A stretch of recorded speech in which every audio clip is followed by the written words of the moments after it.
الحسنى يا خالقنا غفرانا نسألك وأنت الأسمى نأمل عفوك سبحان.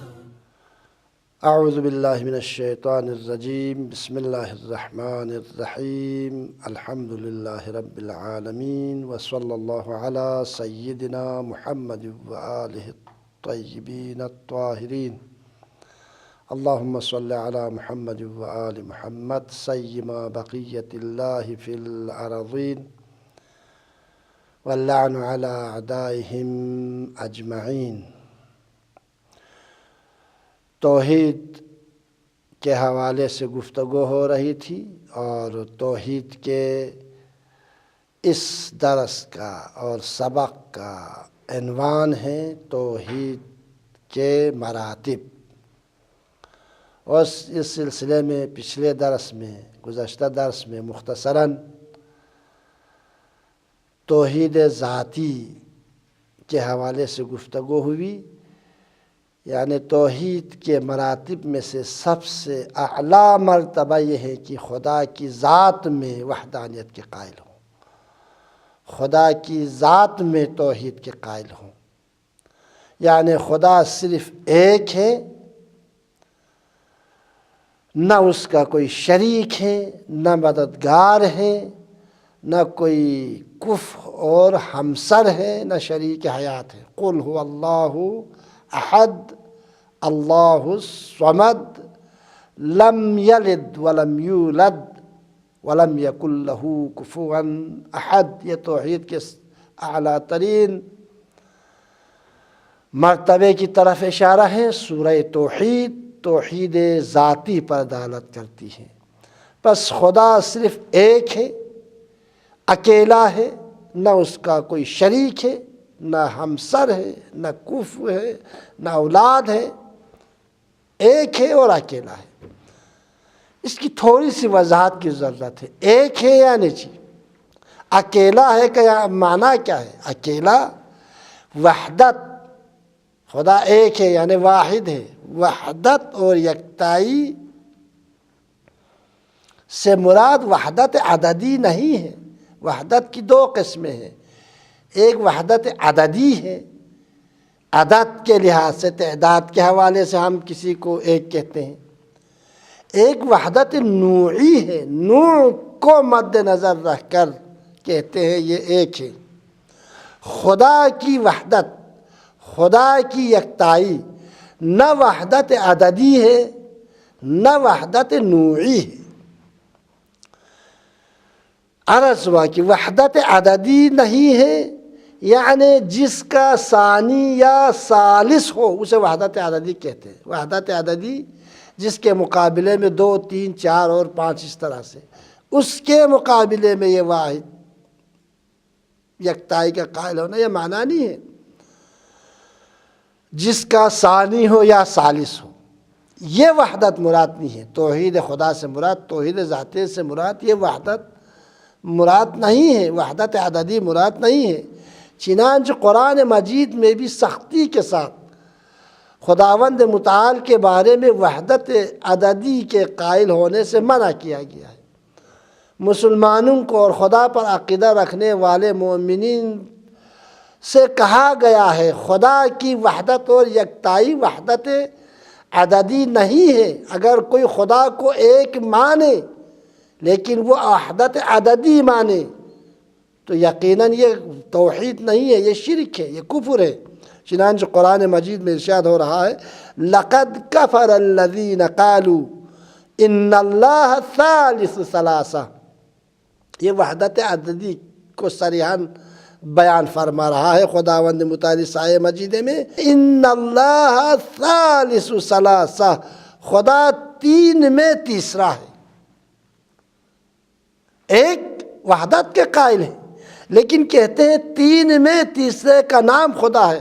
قرآن صریحاً وحدت عددی کی نفی کرتے ہیں.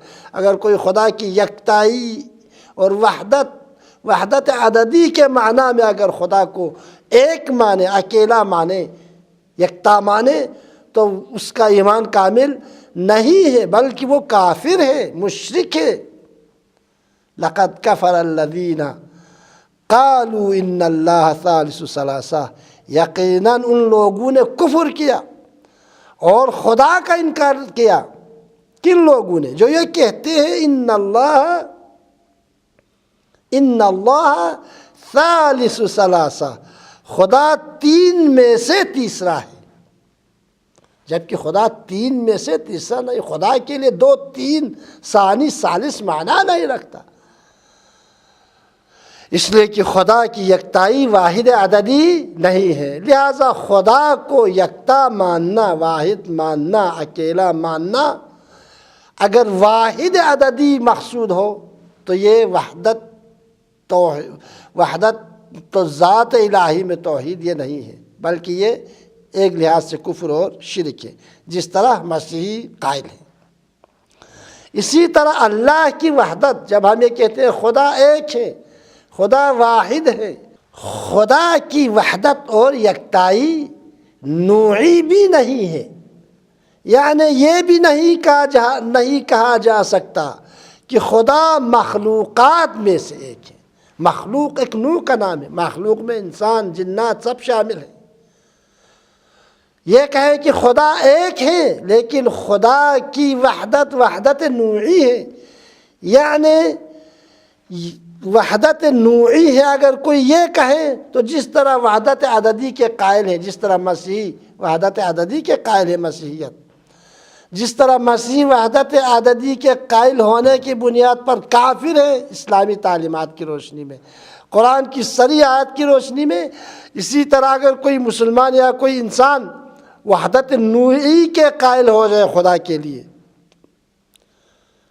تو وہ بھی حقیقی معنی میں مسلمان نہیں ہے، بلکہ وہ بھی کیا ہے؟ کافر اور مشرک ہے۔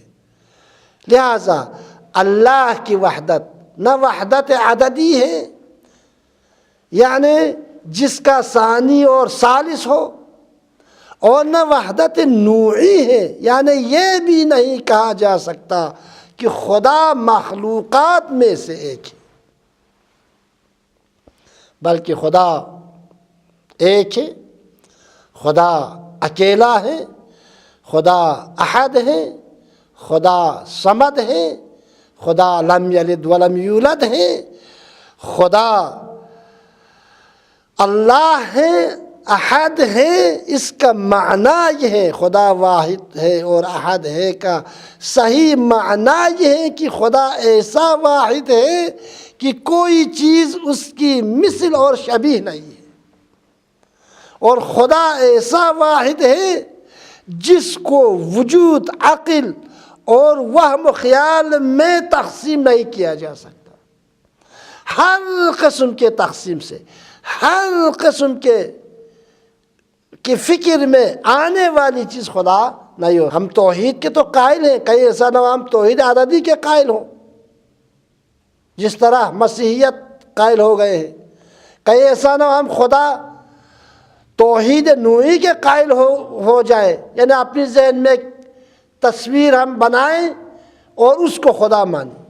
خدا وہم و خیال اور عقل و فکر میں آنے والی چیز نہیں ہے، لہذا خدا کی وحدانیت اور خدا کی واحدیت واحد نوعی بھی، جنسی بھی نہیں ہے، بلکہ خدا صرف ایک ہے۔ نہ کوئی خدا کی حقیقت کو سمجھ سکتا ہے، نہ کوئی خدا کی حقیقت تک پہنچ سکتا ہے۔ یہی وجہ ہے خاتم الانبیاء حضرت محمد مصطفیٰ صلی اللہ علیہ وآلہ وسلم نے فرمایا، آدم سے لے کر خاتم تک جتنے بھی انبیاء اور اولو العزم پیغمبر آئے ہیں، جتنے بھی جن و انس آئے ہیں، کسی نے خدا کو نہیں سمجھا، کسی نے خدا کی حقیقت کو درک نہیں کیا، حتیٰ موسیٰ کلیم اللہ نے خدا کی حقیقت کو درک نہیں کیا۔ عیسیٰ روح اللہ کا لقب ملا عیسیٰ کو، روح اللہ ہوتے ہوئے بھی خدا کی حقیقت تک نہیں پہنچ سکے۔ موسیٰ کلیم اللہ ہوتے ہوئے خدا کی حقیقت کو صحیح درک نہیں کر سکے۔ ابراہیم خلیل اللہ کی منزل پر ہوتے ہوئے خدا کی حقیقت کو درک نہیں کر سکے، یعنی واقعاً خدا کو کما حقہ، پورے خدا کے وجود کو 100% خدا کیا ہے خدا کی حقیقت کو درک نہیں کر سکا، اس لیے کہ ان کی وسعِ وجودی میں اس سے زیادہ وسعت نہیں تھی۔ اصلاً ابراہیم، موسیٰ، عیسیٰ کی فکر میں آنے والی چیز نہیں تھی خدا، بلکہ خداوند متعال کے قدرت اور علم و حکمت کے آثار کے ذریعے انہوں نے یقین حاصل کر لیا تھا کہ خدا ہے، اور وہ خدا صرف ایک ہی ہو سکتا ہے، دو نہیں ہو سکتا۔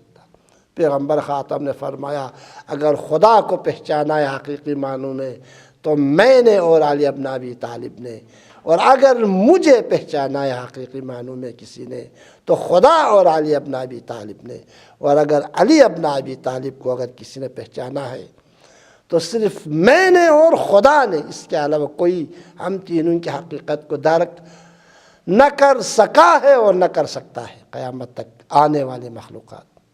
لہٰذا خدا کی وحدانیت نہ وحدت عددی ہے نہ وحدت نوعی ہے۔ مختصر یہ کہ توحید کے مراتب میں سے پہلا مرتبہ توحید ذاتی ہے، یعنی اللہ کی ذات میں توحید کا عقیدہ، اور توحید کے مراتب میں سے دوسرا مرتبہ توحید صفاتی ہے، یعنی اللہ کے صفات میں توحید کا عقیدہ، یعنی خدا کے صفات ذاتیہ کے بارے میں یہ عقیدہ رکھنا کہ اس کے ذاتی صفات مثلا علم، قدرت، حیات، حکمت، خدا کے ذاتی صفات اس کے عین ذات ہے۔ علم خدا کی ذات سے کوئی جدا چیز کا نام نہیں ہے، قدرت خدا کے ذات سے جدا کسی چیز کا نام نہیں ہے۔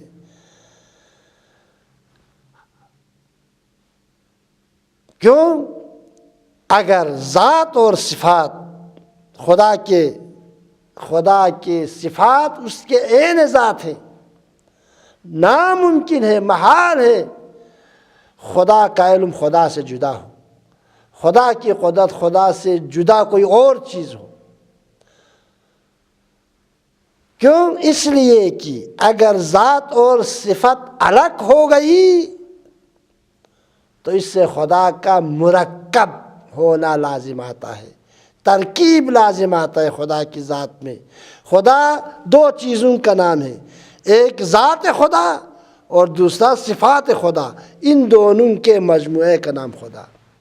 مرکب لازم آتا ہے، ترکیب ہونا لازم آتا ہے، اور اجزاء مرکب سے ہونے کا لازم ہے کہ جیسے پہلے خدا کی وحدانیت کے دلائل میں عرض ہوا، اجزاء سے مرکب ہونے کا لازمہ اور تقاضا یہ ہے خدا محتاج ہو، حالانکہ خدا کسی چیز پر محتاج نہیں ہے بلکہ ہر چیز سے بے نیاز ہے، بلکہ اس کی ذات ہر جہت سے کامل اور تام ہے، اس لیے کہ جو کسی اور کی طرف محتاج ہو تو پھر وہ واجب الوجود اور خدا نہیں ہو سکتا۔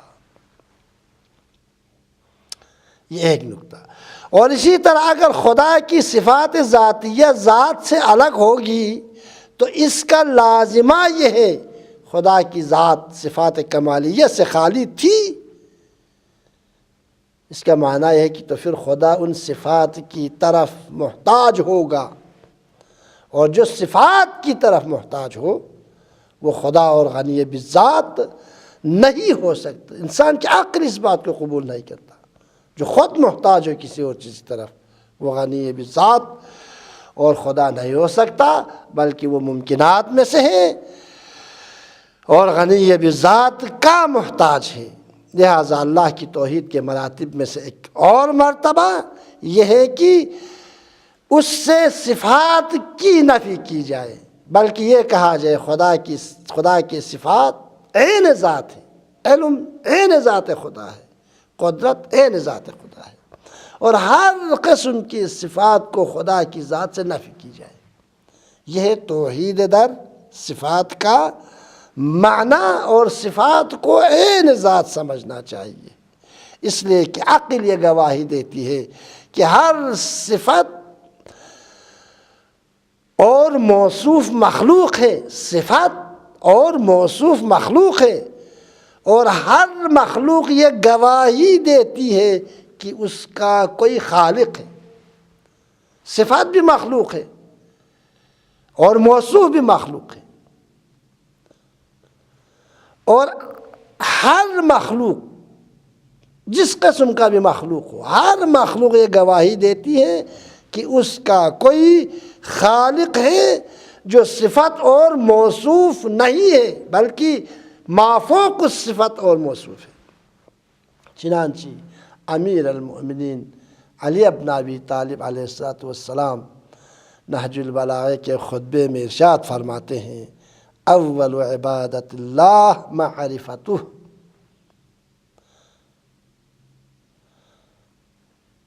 وَأَصْلُ مَعْرِفَةِ اللَّهِ تَوْحِيدُهُ، خدا کی پہلی عبادت اس کی معرفت ہے، اور خدا کی اصل معرفت اس کی توحید ہے۔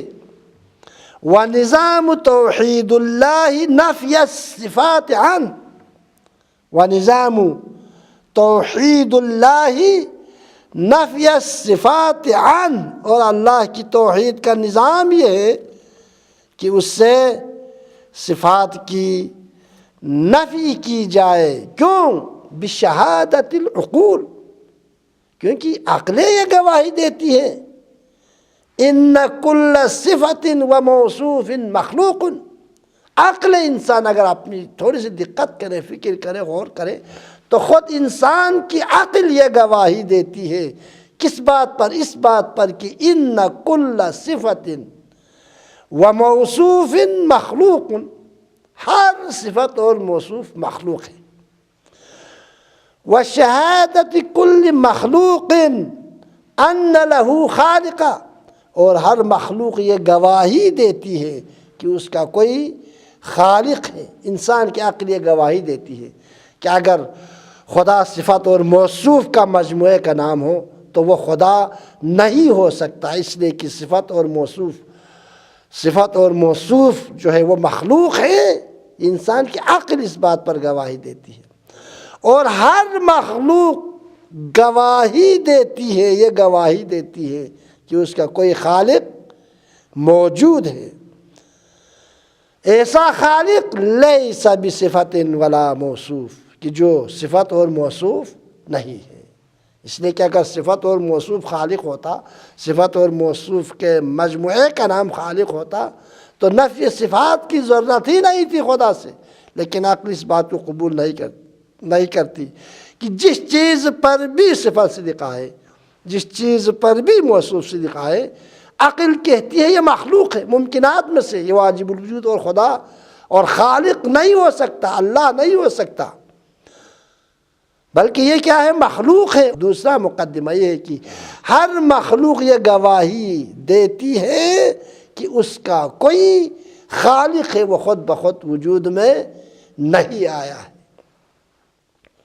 اور وہ خالق لیس بصفت ولا موصوف، وہ خالق صفت اور موصوف نہیں ہے۔ مختصر یہ کہ توحید کا دوسرا مرتبہ اللہ کے صفات میں توحید ہے، توحید صفاتی ہے۔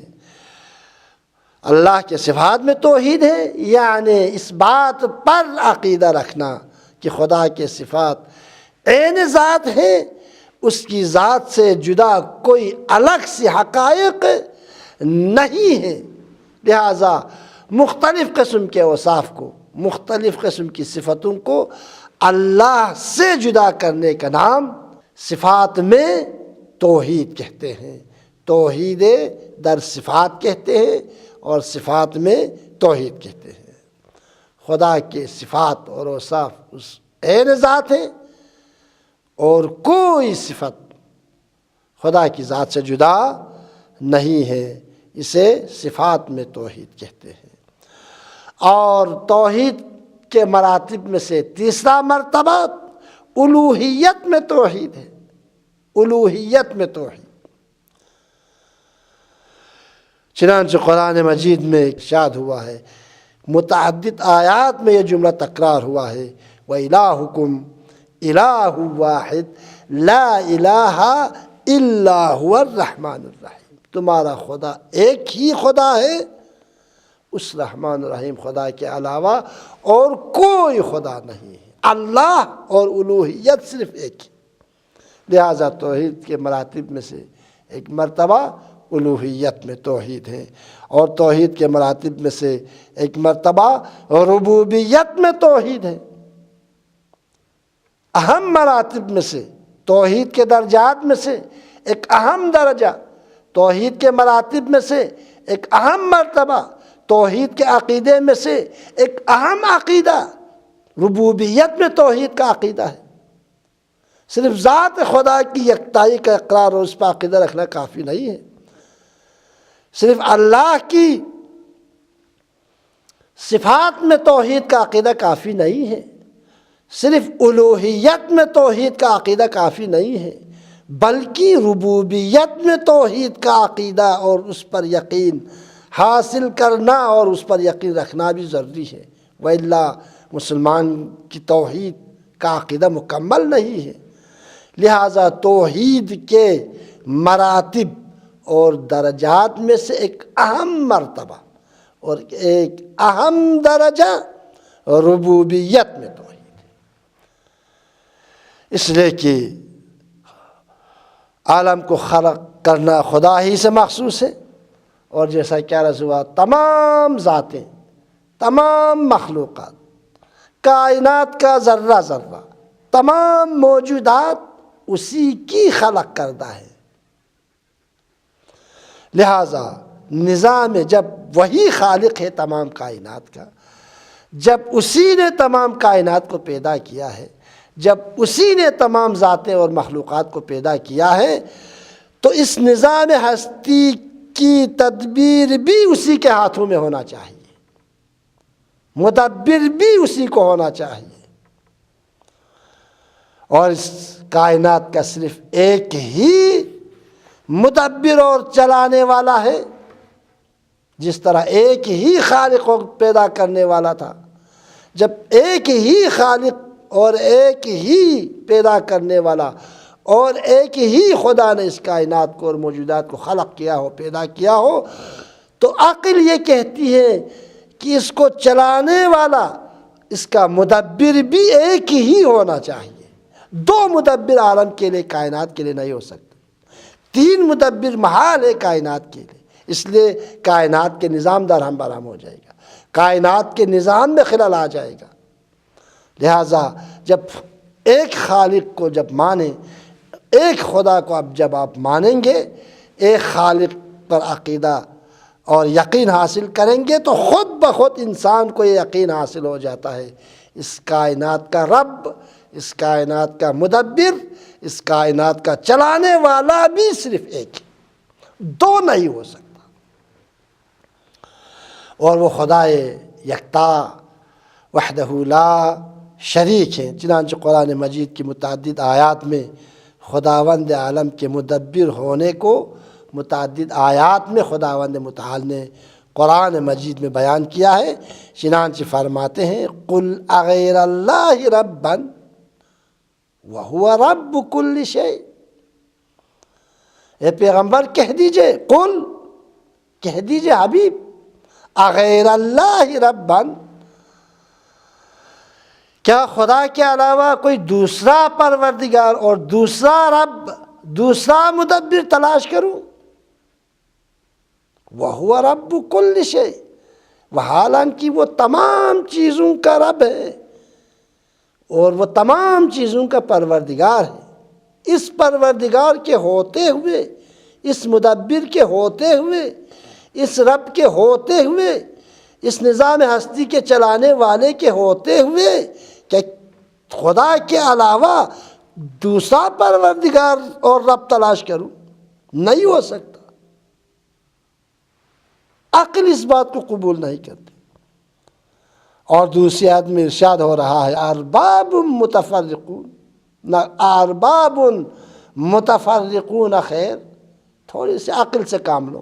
دقت کرو، غور و فکر کرو، سوچو اپنے جگہ پر، ارباب متفرقون خیر، کیا متفرق قسم کے، مختلف قسم کے پروردگار بہتر ہیں؟ ام اللہ الواحد القہار، عقل یہ فیصلہ دے گی، متفرق خدا کے بجائے ایک ہی خدا، خدا واحد، اور خدا واحد و قہار اور قادر بہتر ہے۔ ارباب متفرقون خیر، تم فکر کرو، غور کرو انسانوں، ارباب متفرقون خیر، کیا متفرق اور مختلف قسم کے پروردگار بہتر ہیں؟ ام اللہ الواحد القہار، یا وہ واحد اور قہار ایک خدا بہتر ہے۔ یقیناً انسان کی عقل کہے گی ایک خدا کا ہونا بہتر ہے 10 خدا کے ہونے کے بجائے، اس لیے کہ نظام کائنات میں خلل پڑ جائے گا۔ مختصر یہ ہے کہ توحید کے مراتب میں سے ایک اور مرتبہ ربوبیت میں توحید ہے، اور ربوبیت میں توحید سے مراد جیسا کہ عرض ہوا، ربوبیت میں توحید سے مراد یہ ہے کہ نظام ہستی میں مستقل طور پر نظام ہستی میں مستقل طور پر تدبیر کرنا، اس نظام ہستی کو مستقل طور پر چلانا صرف اور صرف خدا کی ذات سے مخصوص ہے، اور اس نظام ہستی کے موجودات کے درمیان اور اس کائنات کے تدبیر کا اختیار صرف اور صرف خدا سے مخصوص ہے۔ اسے کہتے ہیں تو ربوبیت میں توحید۔ کیا ہوا؟ ربوبیت میں توحید سے مراد یہ ہے کہ نظام ہستی میں مستقل طور پر تدبیر کرنا، نظام ہستی کو، اس کائنات کو مستقل طور پر چلانا صرف اور صرف خدا کی ذات سے مخصوص ہے۔ اگر اس نظام ہستی کے موجودات کے درمیان بعض تدبیریں، بعض مدبر بھی قرآن میں جن کی معرفی ہوئی ہے، بعض مدبر اگر اس کائنات میں ہمیں نظر آتے ہیں، اور قرآن کی تعلیمات کی روشنی میں کہ فالمدبرات امرا، سورہ نازعات میں فرمایا والنازعات غرقا فالمدبرات امرا، قسم ہے ان کی جو ڈوب کر کھینچنے والے ہیں، سورج کو ڈوبنے کے بعد کھینچ کر دوبارہ مشرق میں لانے والے ہیں، چاند کو ڈوبنے کے بعد کھینچ کر دوبارہ مشرق میں لانے والے ہیں، ستاروں کے ڈوبنے کے بعد کھینچ کر مشرق میں لانے والوں کی قسم، فالمدبرات امرا، پھر امور کائنات کا انتظام کرنے والے ہیں۔ اس سے پتہ چلتا ہے خداوند متعال کی اجازت سے کچھ اور مخلوقات بھی ہیں جو تدبیر کائنات میں خداوند متعال کے حکم سے بعض تدبیروں کو انجام دیتے ہیں، اور خداوند متعال کے ارادے اور مشیت سے وہ تدبیریں وجود میں آتی ہیں، اور یہ تدبیریں بھی مستقل طور پر خود ان موجودات کا نہیں ہیں، بلکہ اصل تدبیر کرنے والا، اصل مدبر جو ہے وہ خدا کی ذات ہے۔ مختصر یہ کہ خود توحید کے مراتب میں سے ایک مرتبہ ربوبیت میں توحید ہے، اور اس سے مراد یہ ہے کہ کائنات کا سرچشمہ اور خالق خدا یکتا ہے، اور وہی خدا اسے چلاتی ہے، اور کائنات کی تخلیق اور گردش اور تدبیر خداوند متعال کی ذات سے مخصوص ہے۔ انشاءاللہ توحید کے کچھ اور مراتب اور درجے بھی ہیں جو علماء نے کتابوں میں، کلام کی کتابوں میں، عقائد کی کتابوں میں انہوں نے ذکر کیا ہے۔ انشاءاللہ ان مراتب اور ان درجات کے بارے میں، توحید کے ان مراتب اور ان درجات کے بارے میں انشاءاللہ آنے والے دروس اور آنے والے سبق میں انشاءاللہ ہم گفتگو کریں گے، خداوند متعال کی بارگاہ میں ہم دعا کرتے ہیں کہ ہمیں حقیقی معنوں میں خدا کی وحدانیت کو سمجھنے، اس میں غور و فکر کرنے اور خداوند متعال کے احکامات پر عمل پیرا ہونے کی توفیق عنایت کریں۔ والسلام علیکم ورحمۃ اللہ وبرکاتہ۔